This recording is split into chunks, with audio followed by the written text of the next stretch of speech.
OneAcademy is the heart of our company. Cryptocurrency is not an easy product. It's a very innovative product based on technology and based on very, very complex concepts. For us to be part of this financial revolution, to be part of cryptocurrency and of a community, we need to understand exactly what we do and what we talk about. And this is why we have the OneAcademy. The OneAcademy provides you with concepts, provides you with explanation on cryptocurrency and on the financial world. I would encourage everybody to join the courses, to do the certificates, and to understand thoroughly how to use cryptocurrency, what cryptocurrency is, and how we can change the world by using cryptocurrency. OneAcademy. Learn today, lead tomorrow.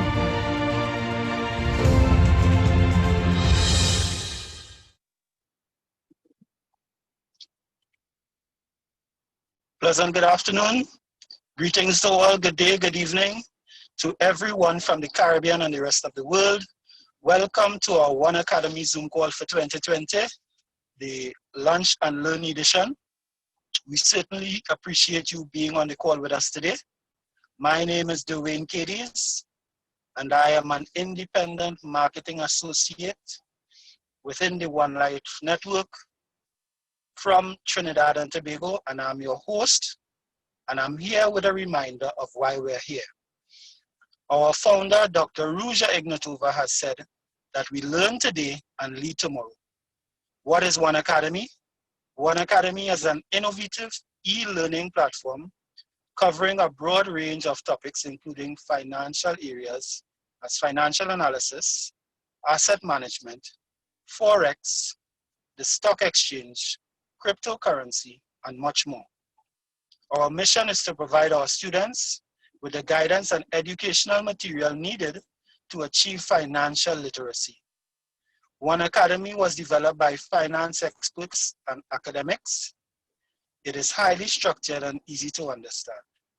You learn at your own pace and can be a part of the global financial reset. Our intention is to give you a unique sense of understanding and facts, which you can use to enhance your knowledge and daily lives, as well as promote our core product, OneAcademy, and the benefits of our ecosystem. I encourage you to take copious notes to assist you in your quest to become certified, knowledgeable, and wise business leaders and money managers. Our presenter today is none other than Mr. Kester Beal, and we are in for a treat, as today he's going to bring a topic that we have not touched on before. However, we know that it's going to impact you.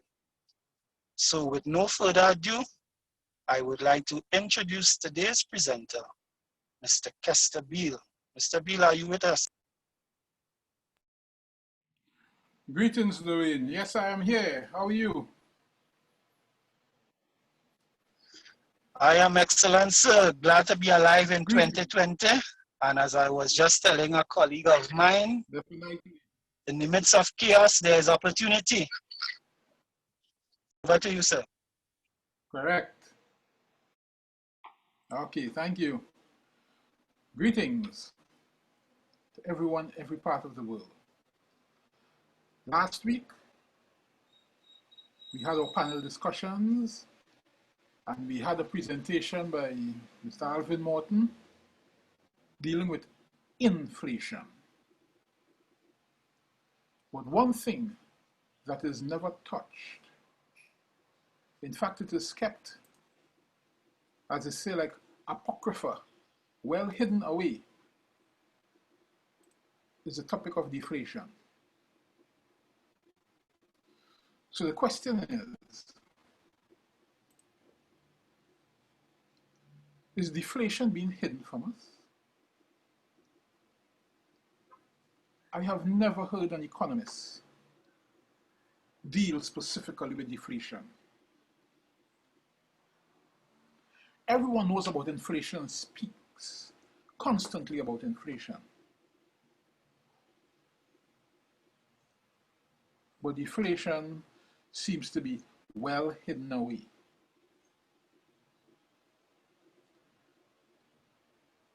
Can deflation be falling prices or escalating currency value, or a combination of both? The information contained herein and dispensed is not designed to be a source of financial information, nor should it be construed as such. One Life is not an investment company. And all the images in this presentation are the property of their respective owners. The objective of these OneAcademy calls is to provide you with additional research and interpretations of the lesson in your back office, with a view to encouraging you and ensuring that you successfully complete the first level of your OneAcademy. We encourage you to get into your manual and ardently study your principles, both from a theoretical and practical standpoint.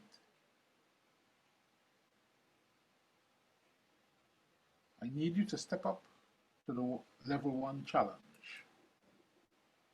The OneAcademy team is in your corner. What is deflation? Investigating brought to the point that inflation is a situation that allows you to purchase more goods and services with less currency than you did before. Simple layperson language.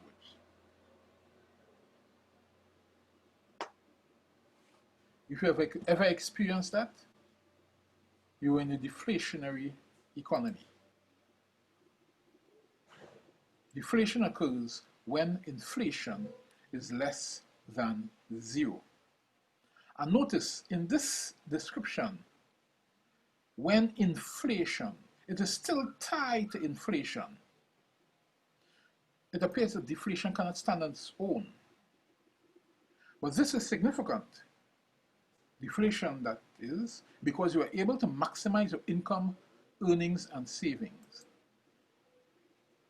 Your true worth is your time and your effort. If you need to put in more time and effort in order to purchase an item you purchased in the past or a group of items, you are in an inflationary situation. If less effort gets you there, you're in a deflationary situation.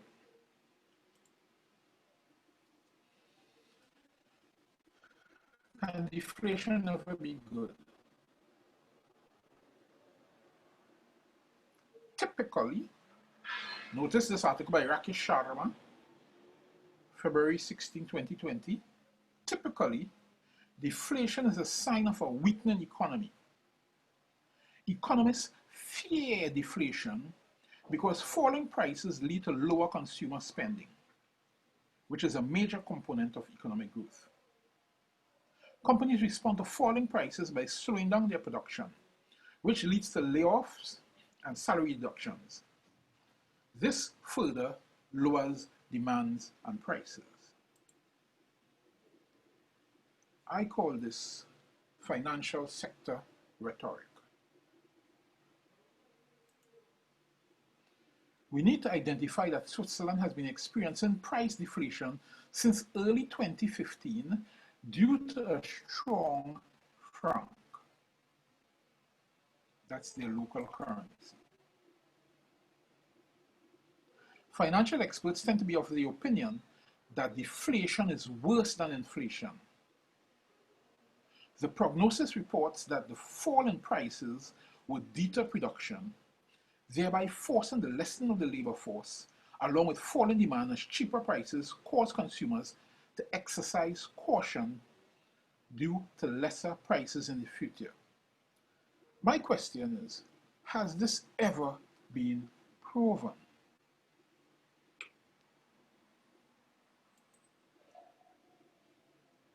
Deflation within the present financial system is not the ideal testing ground, since in the present financial system we have quantitative easing and fractional reserve banking forces that mess up the natural market forces.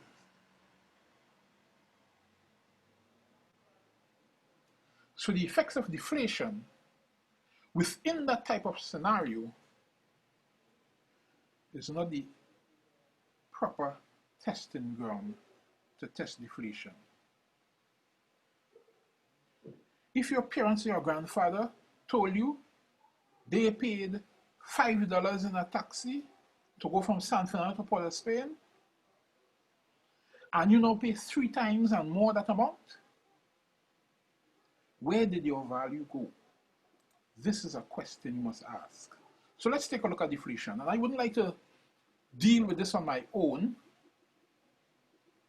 I would like to call in a panel, but let's step into deflation.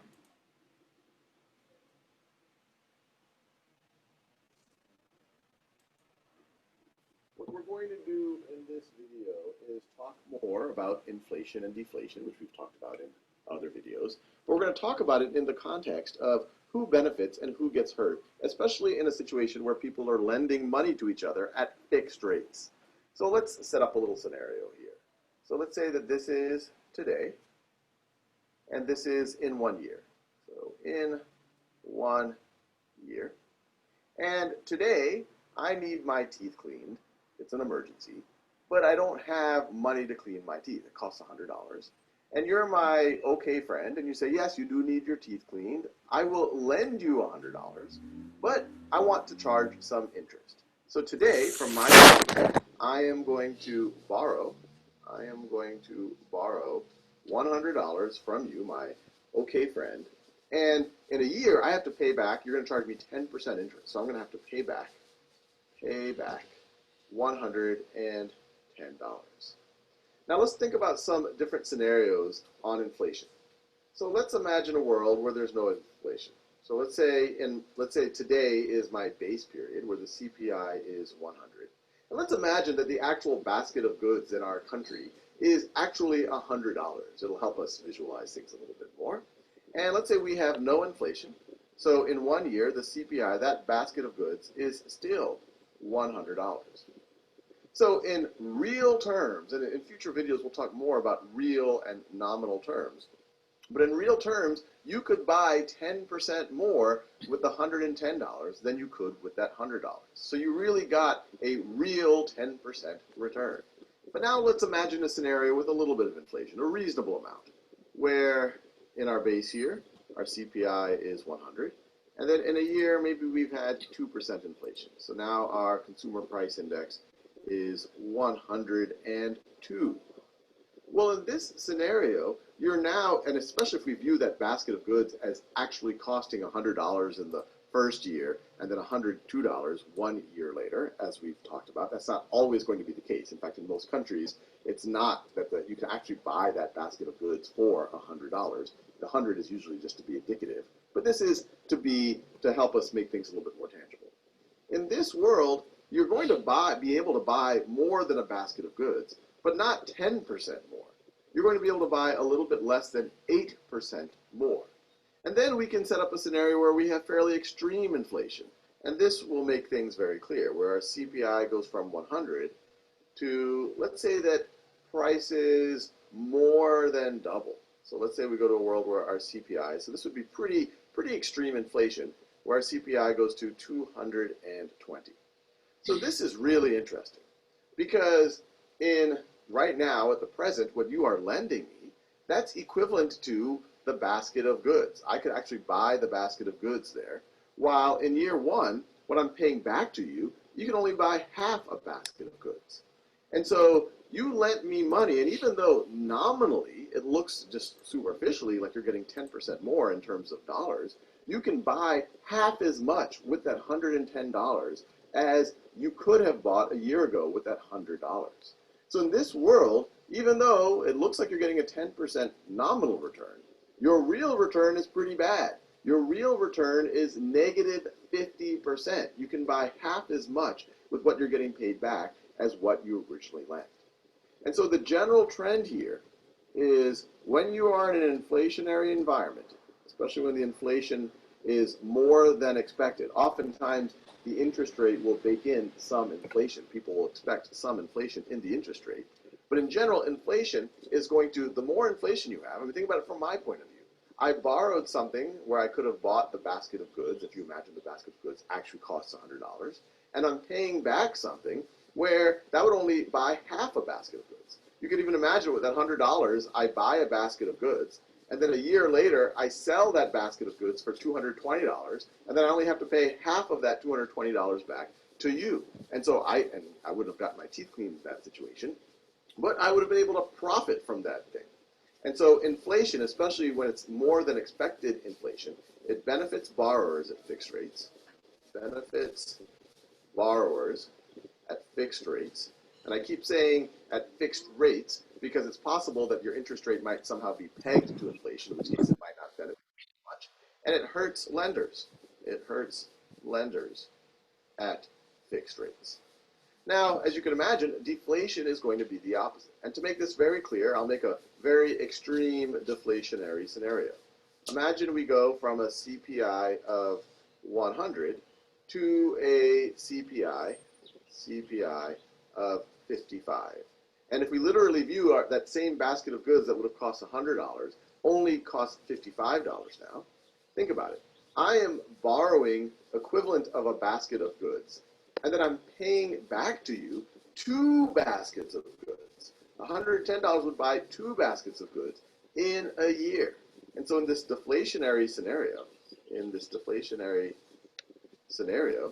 you are actually getting, even though nominally it looks like you're getting a 10% return, the lender is getting a 10% return. The real return, they're getting 100% return. They're able to buy twice as much with what they get back than what they lent. And so this deflation hurts borrowers at fixed rates, and it helps lenders at fixed rates.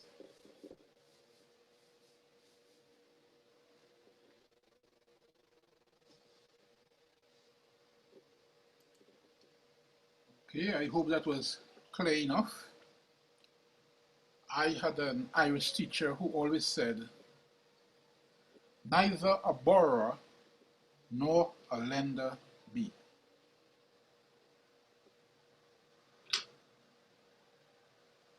So if you understand what the video is saying, inflation actually benefits the borrower. So provided interest rates are fixed, inflation benefits the borrower to the point that the item can be sold by the borrower in our hypothesis at a profit, and a portion pays off the loan. So then, how is this hijacked? Because in this real scenario, the borrower never gets the advantage. But let's get to that in a little while. Let's go to the other point. Deflation itself benefits the lender to the point that the lender can acquire 2 of the items that was given to the borrower.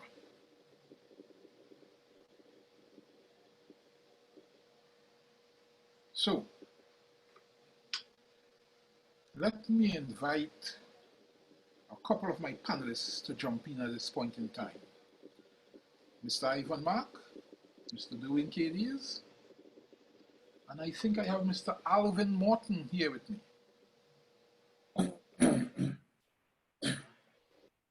Yes. Good one, Kess. Good afternoon, everyone. Good evening, good night, wherever you are. An interesting topic because most of the times we don't look at the opposite of what we are accustomed to. We are accustomed, of course, to just things going up, and we have that inflationary factor. But if you hear any economist, you look at any worldwide financial guru, they always tell you that deflation, actually, anytime you start to see, because you're having a contracting economy, and anytime you see prices are going down, then there is a problem. Again, because the current financial system is based on this debt sort of factor, and the more debt they could accumulate, the better it is for them. So you have the banks and so forth and all these institutions suffering because businesses as well, suffering because of price going down, right? And you can now get more of this price as a normal consumer, more of the goods as a normal, or services as a normal consumer. So there's always a balancing act that must be kept in order to keep, I don't want to say, to keep this whole situation going. I don't want to use the word that I want to use, but there's always that balancing act. And deflation plays an important part, just like inflation does, in keeping everything running smoothly. But we have to understand as a consumer the part that deflation plays and how to capitalize on it. And this is what this discussion is about. Because I'll give you an example. For instance, because we are in the coronavirus lockdown, you would find that people are not paying, for instance, a renter is not paying. They can negotiate and say, okay, could I pay half the amount for my rental property? So they go to of course, to the landlord and say, listen, because of X, Y, and Z, I can only now afford this. What effectively has happened is that for that month or for that period of time, right, the price to rent the property has now gone down because of it. So, yes, it may be all right for the person that is renting, but the landlord is now suffering. Now, if that landlord has to pay a mortgage, you see the ripple effect that is taking place. And that is where really everything starts. So anytime you see deflation taking a hold, and that's when you start to enter that depression circumstance that we speak about, which a lot of them are saying they're hoping that it doesn't go into depression because that is where everything starts to look in that direction. That is really where the problem is. I would let Alvin, if Alvin is on, speak, and maybe we could give some tips on what we can do now in order to capitalize on it. So Alvin or Dwayne?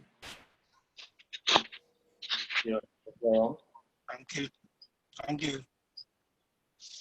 So in respect to what you have shared there, when we go back to the OneAcademy, we understand through the education that it's about the central banks controlling the levers of expansion and contraction regarding the money supply. So they are the ones who are really behind this occurrence by quantitative easing, and then by easing up the printing, and then starting back the printing presses.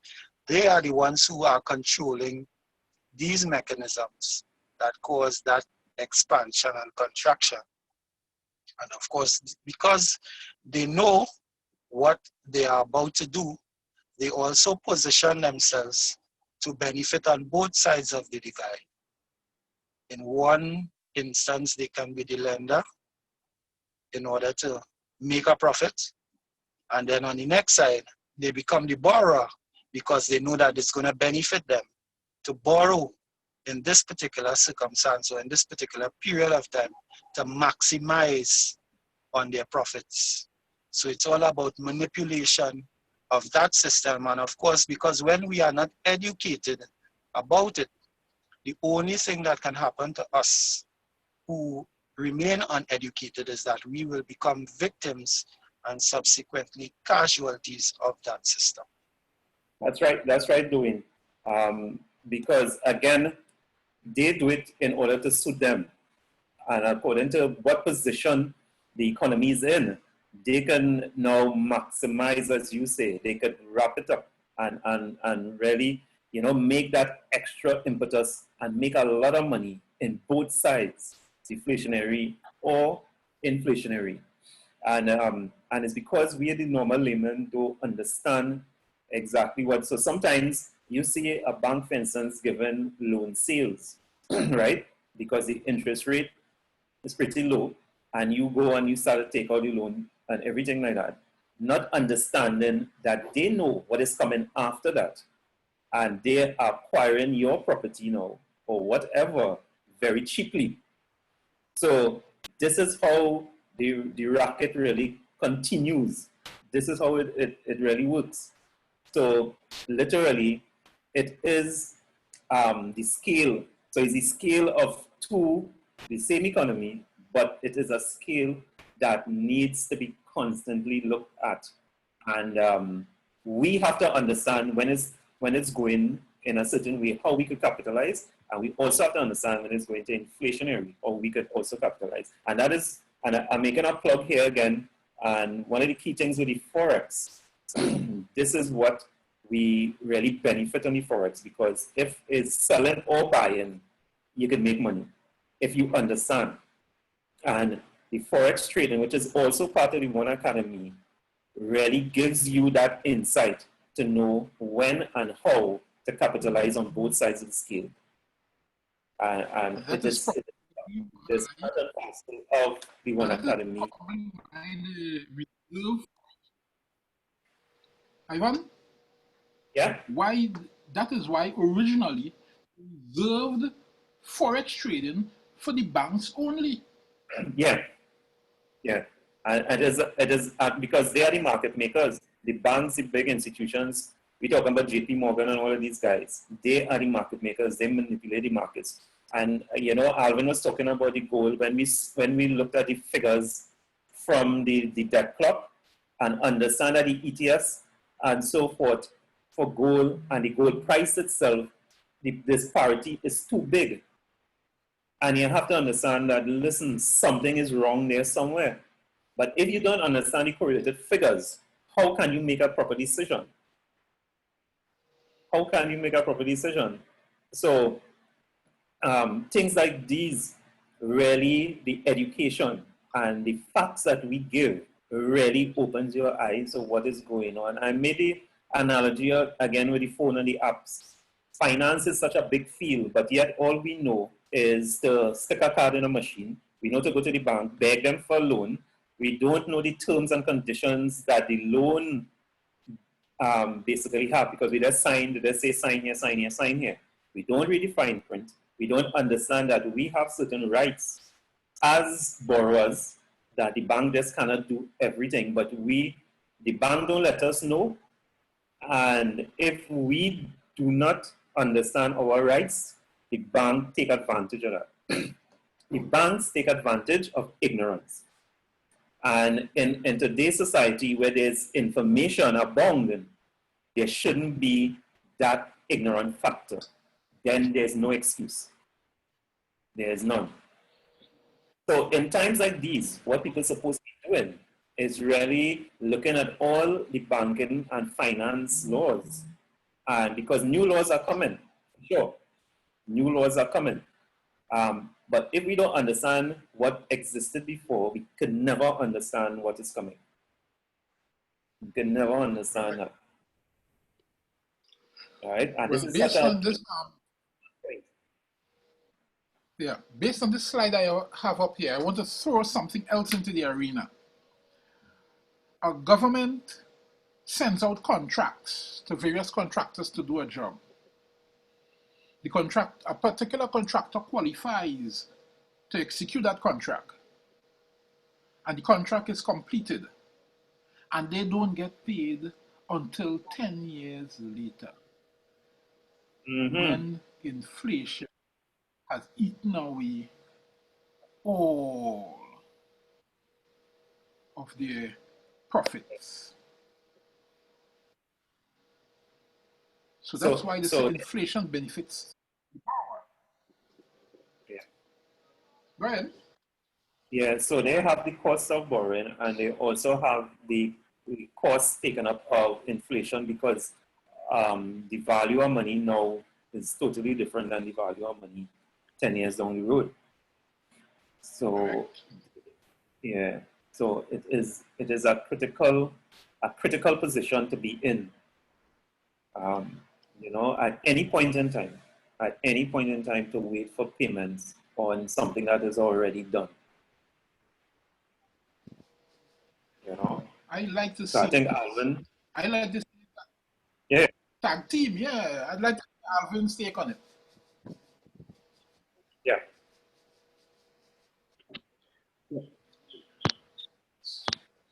Pleasant afternoon, gentlemen. This is a very good, a very interesting, a very valuable discussion. Thanks, Kester, for taking up the challenge to put deflation into the arena.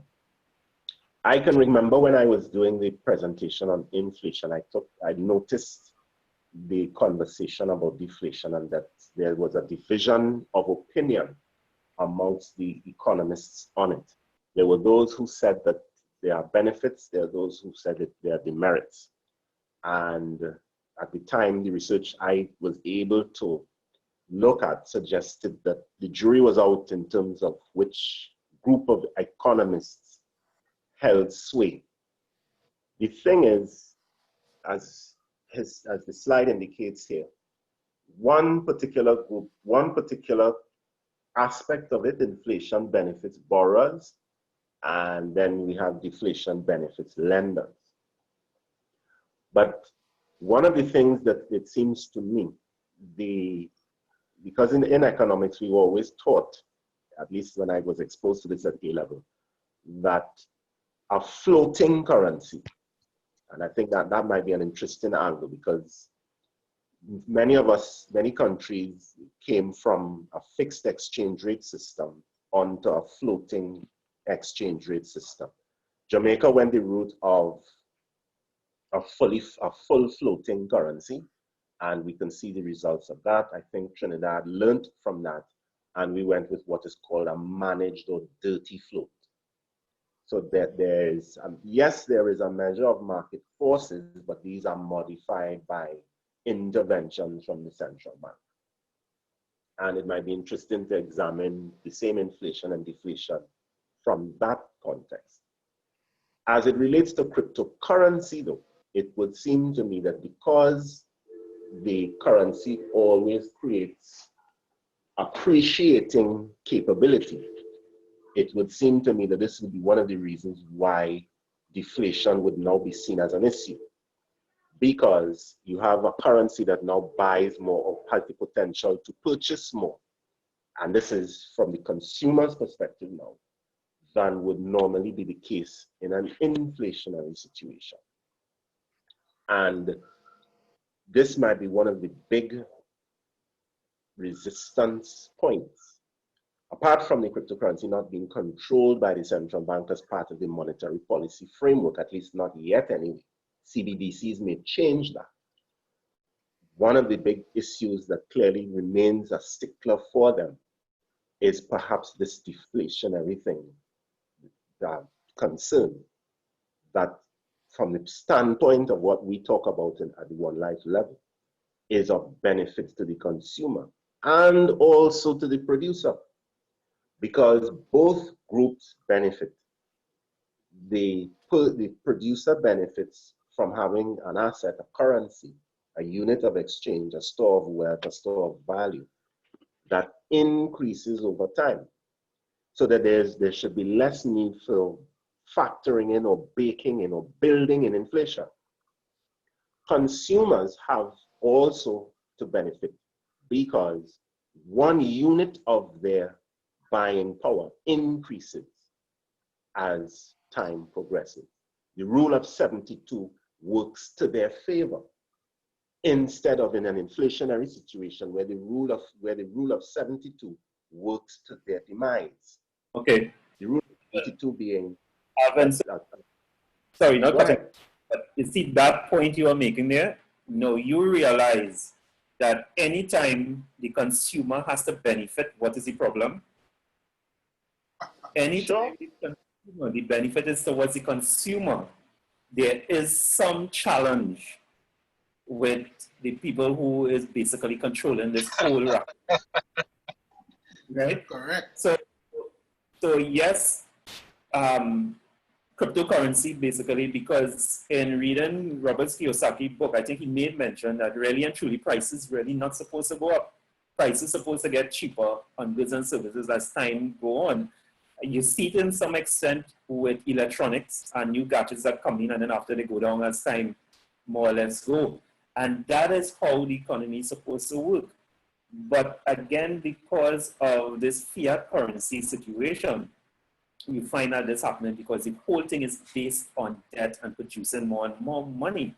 Now, With the cryptocurrency, what happens is that the person may not make a massive amount of profit is like in an inflationary environment, but how he makes his profit or money is literally because the cryptocurrency itself goes up in value, therefore allowing the person to buy more goods and so forth according to where he's at. So again, anytime anything benefits the normal person, and this is why we have this call, because as a normal person, you are subjected to the worst of the worst of the worst, in the sense of you are suppressed. And you cannot stick your head through the hole at any point in time to say, hey, I am getting out of this, unless it is with great resistance. And I just needed to make that point, Alvin, because you making some valid key points there that really people don't look at. And I mean, this is, at the end of the day, this is what the OneAcademy is intended to do and to bring about. I think this is the brilliance behind Dr. Ruja's system. I mean, we're talking about Moore's law, where things tend to, as things become, as the production of the item doubles, the cost of the item halves. So how is it in a situation where, and there are a lot of technologies, I would encourage people to look at Bold by Peter Diamandis and Stephen Kotler, as well as The Future is Faster Than You Think. How is it with these exponential technologies, which should drive the price of the item down, both the unit cost and by extension, the unit price? We just have to look at computers as an example. How is it in light of that, we still have a situation where inflation seems to cause these items not to reflect the commensurate reduction in the price of the item? You see, so when you add these things together, you recognize the extent of the abhorrence that a cryptocurrency such as a One Life option will face. Because nobody wants to know that somebody can have a unit of something that means they do not have to work faster, harder, or what have you, or both, to stay in place, to maintain their place as your store of value gets less. You see, so one of the things that came out to me with this whole inflation deflation conversation is, here's another reason why the cryptocurrency, especially as articulated in the One Life system, and from which we get the education for the OneAcademy. Here is one of the reasons why this particular offering will be fought and fought violently. Because it answers the question of no inflation. It answers the question of increasing value to consumers. And it largely obviates or gets rid of the dichotomy between the two. Both producers and consumers win. Those of us who would have done microeconomics would remember the perfect competition model, where the existence of profits attracts more consumers to a particular situation, right? And at a certain point, there is no additional profit that is made as a consequence. Barriers are not erected.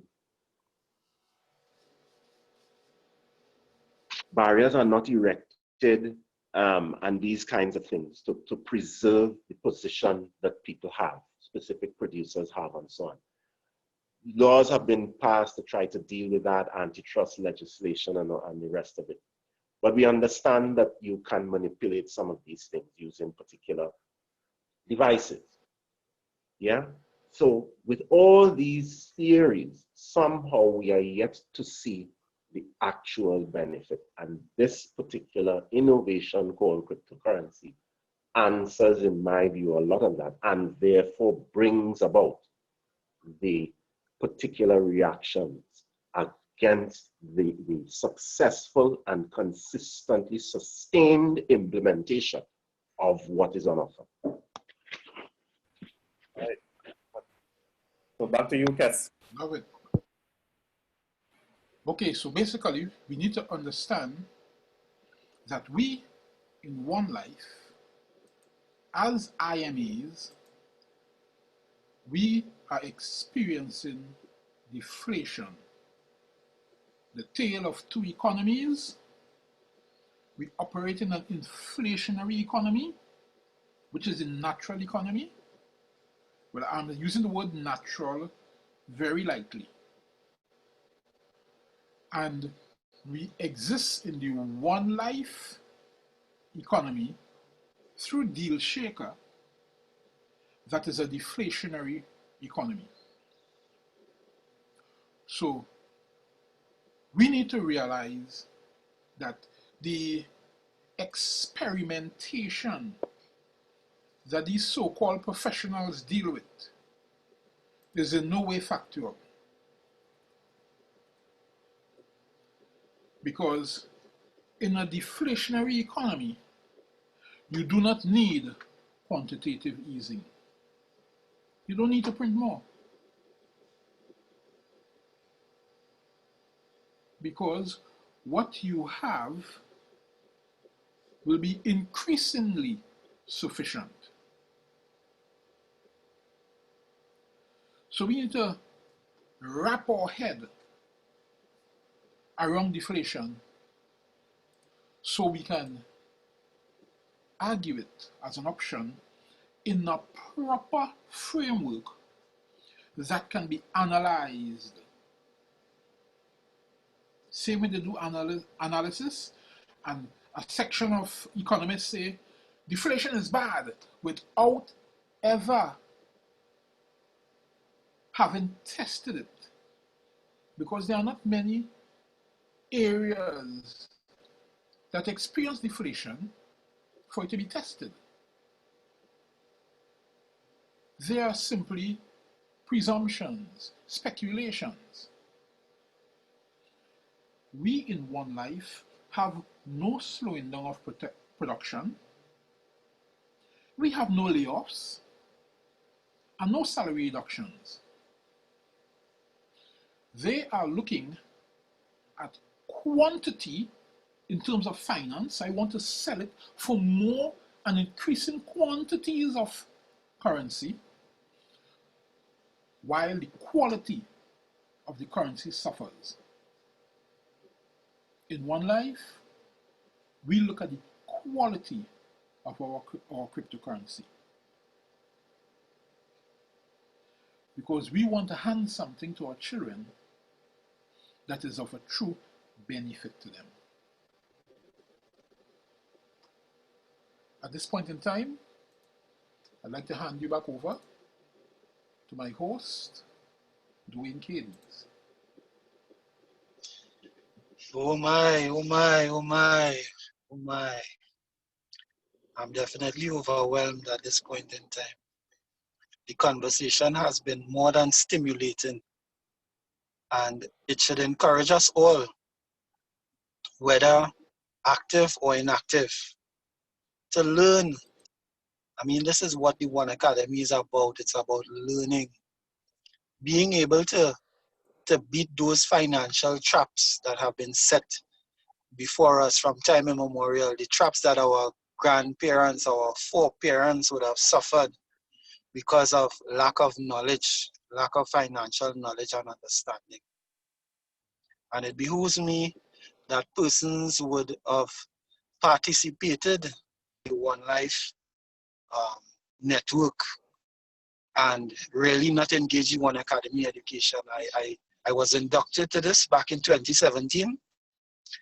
I came in, I had the privilege of meeting and interfacing with Alvin Morton, Larry Pereira, Ivan and Michelle Mark, Kester Beale, subsequently Muriel Izama, and a host of other persons who added more than just financial value to my life. They added wisdom, knowledge, and understanding.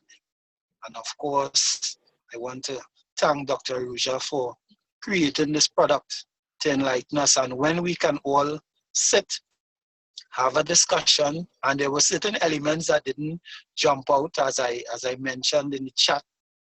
I wanted to speak about indemnity. A lot of people don't understand, as Ivan was saying, about indemnity and its effects and how we can also benefit from that, because you know, when you're ignorant, you leave a lot of money on the table and walk away. And financial institutions profit on that from ever since. So an educated miner, according to Dr. Ruja, is always a better miner.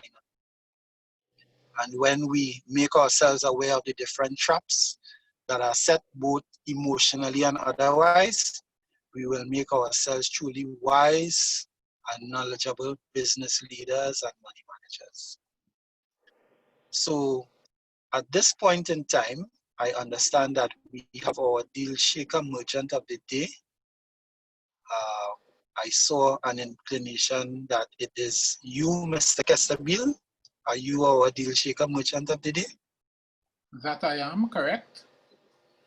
Oh, so I have the pleasure and privilege of introducing today's deal shaker merchant, Mr. Kesterbill. Mr. Beal, what do you have to share with us today? All right, basically my deals, I've been trying to get into my account for a little while now, but basically, Okay. my deal was one of preparing business plans. All right. Additionally, I had another deal that people might not easily find because the deal was geared to the Deal Shaker franchise. People that have seen me provided internet for the Deal Shaker franchise when we were having our Deal Shaker bazaars and events all over the place. It literally was a discussion between myself, King James, and Eric Alvarez. So I provide internet for Deal Shaker services as one of my deals. It is simply a matter of adding value wherever you can, whenever you can, however you can. And that can be seen literally in the actions of Mr. Eric Alvarez. His fine-tuned skills. So, even when I provide the internet service, Mr. Alvarez will be the one who hones it and tunes it properly to make sure if everything is working properly for everyone involved. So there are many areas you can literally get involved in to be able to bring value to this community. We are encouraging you, or I am encouraging you, to search. As Robert Kiyosaki said, his poor dad would always say, I cannot afford it. And his rich dad would say, how can I afford it? So your challenge is literally not to simply say, it's difficult for me to add value. I don't know how I can add value. Your challenge is to say, how can I add value? That's your challenge. That is our challenge. Because when we step out, we'll have to add value in public spaces to the rank and file. Thank you, Dwayne. Thank you, Mr. Beal. Thank you for adding value. And I can't help but to get biblical. When the Creator had said in Scripture, asked Moses the question, what is that you have in your hand? He didn't think he had anything noteworthy in his hand. And that's the misconception of a lot of people in today's world. They take for granted the gifts, talents, and abilities that the Creator has bestowed upon them and think that those things are insignificant and they don't add value to the balance or the existence of human life.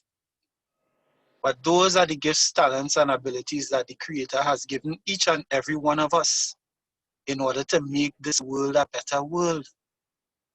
Imagine, sir, what our market would be without the access to the internet.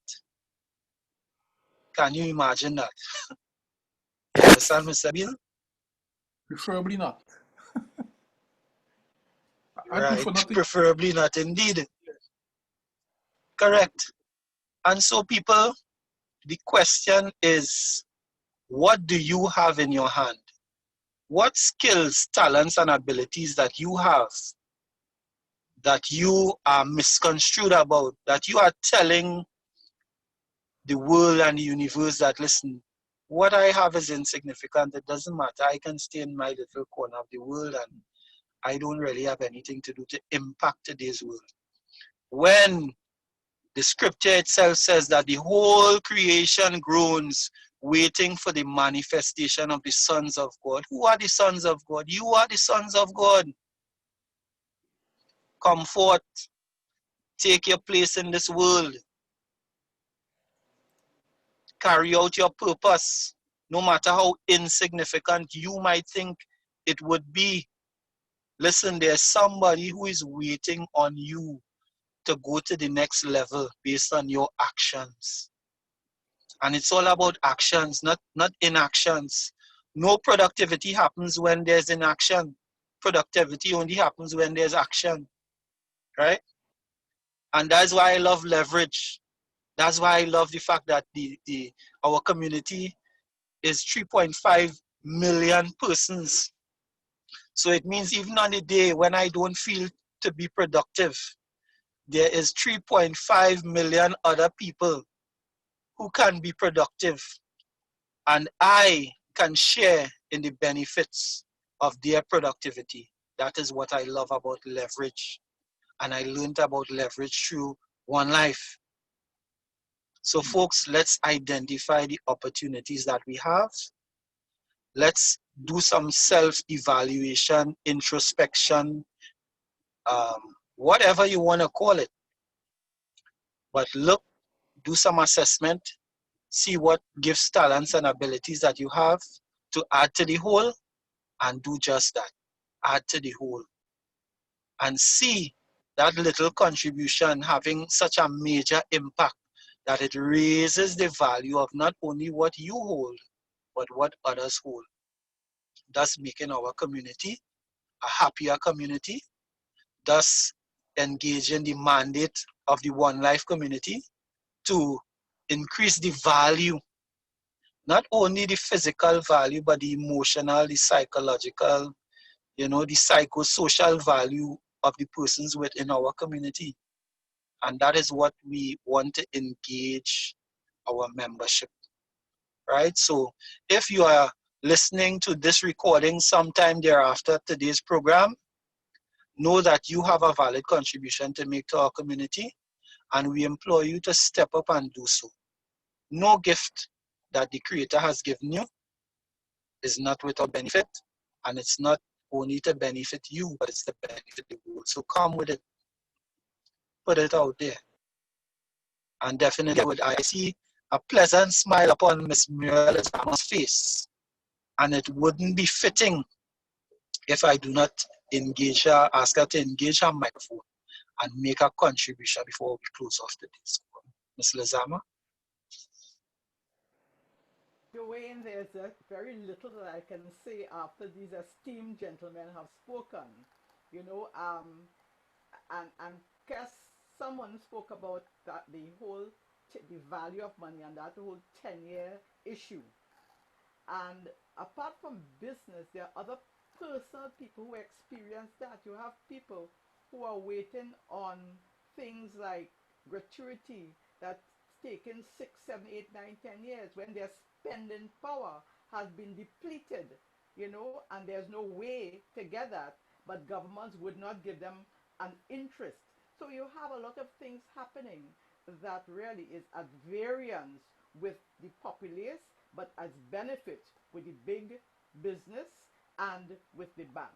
So we will continue this discourse tomorrow because I know that there are many exciting things and interesting things and thought-provoking factors that we can also put in the mix. And I see that there are a couple people in our attendees who want to chime in. So depending on the time, we will see if we can get some input from them in respect of this topic. So thank you for allowing me to chime in. You're most welcome. You're most welcome. So folks, it's 12:56 here in Trinidad and Tobago. We do not know what time it is in internet land globally, but we do thank you for joining us today. We hope that today's session has impacted you deeply and more than stir your emotions and your intellect. We hope that we stir you to action because we understand that knowledge only becomes power when it's applied. Okay? So from One Life Caribbean to the rest of the world, we bid you a good day, good afternoon, good evening, good night, and we say one's out. One's out. So, thank you.